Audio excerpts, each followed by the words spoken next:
एक जंगल में एक बहुत शक्तिशाली शेर पूरे जंगल पर राज करता था। उसे अपने ऊपर बहुत घमंड था। शेर से जंगल के सभी जानवर बहुत डरते थे। एक दिन शेर जंगल में घूम रहा था, तभी उसे एक चींटियों की लाइन दिखाई दी। अरे तुम सब लाइन में कहाँ जा रही हो? हम सब खाने की तलाश में जा रही हैं। इतने बड़े जंगल में कहीं खो न जाए, इसलिए लाइन में जा रहे हैं।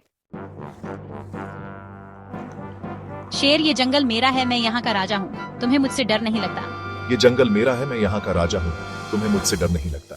हमें कैसा डर, आप बड़े जानवरों को खा सकते हो, इसलिए वो आपसे डरते होंगे। हमें तो आप खा नहीं सकते।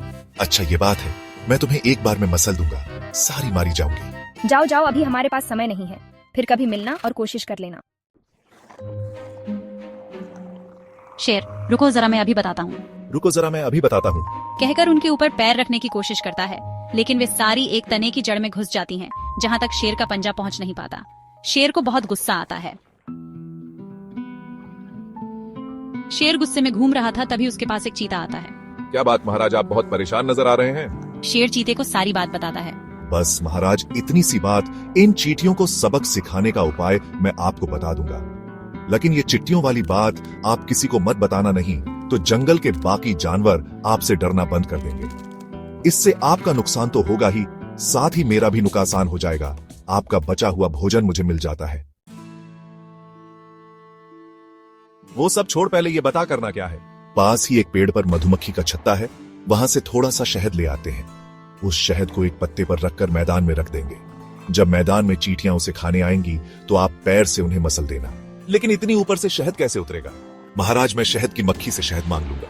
ठीक है, कल सुबह शहद लेकर मैदान में पहुंच जाना। चीता शहद की मक्खी के पास जाता है। शहद की मक्खी, थोड़ा सा शहद दे दो। हमारे महाराज शेर की तबीयत ठीक नहीं है, वे शहद खाएंगे। अगर तुमने शहद नहीं दिया तो महाराज तुम्हारे छत्ते को तोड़ देंगे। शहद की मक्खी डर जाती है और शहद चीते को दे देती है। अगले दिन चीता शहद लेकर मैदान में शेर का इंतजार करने लगता है।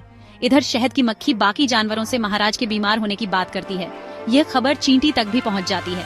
साथियों देखो, शेर ने हमें फंसाने के लिए शहद इकट्ठा किया है, इसलिए आज से कोई भी चींटी अपने बिल से बाहर नहीं निकलेगी। केवल 4 चींटियां जाकर उस शेर से मुकाबला करेंगी।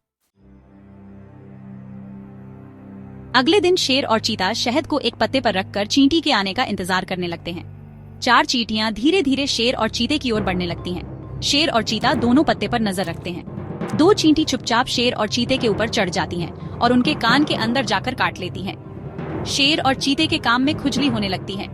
दोनों कान को खुजाने लगते हैं। इसी बीच उनका ध्यान पत्ते से हटा जाता है। उसके बाद चारों चींटियां उस पत्ते को उठाकर मैदान से दूर पेड़ की जड़ में अपने बिल में पहुंच जाती हैं। शेर और चीता दोनों बहुत देर तक कान खुजाते रहते हैं। जब उन्हें थोड़ा सा ध्यान आता है तो वे देखते हैं कि न वहाँ पत्ता है न शहद। यह देखकर शेर समझ जाता है कि चींटियों से जीतना उसके बस की बात नहीं। शेर चींटी के बिल के पास पहुंच जाता है। बहन, मुझे माफ कर दो, तुम छोटी होकर भी मुझसे जीत गई। अब मैं कभी घमंड नहीं करूंगा।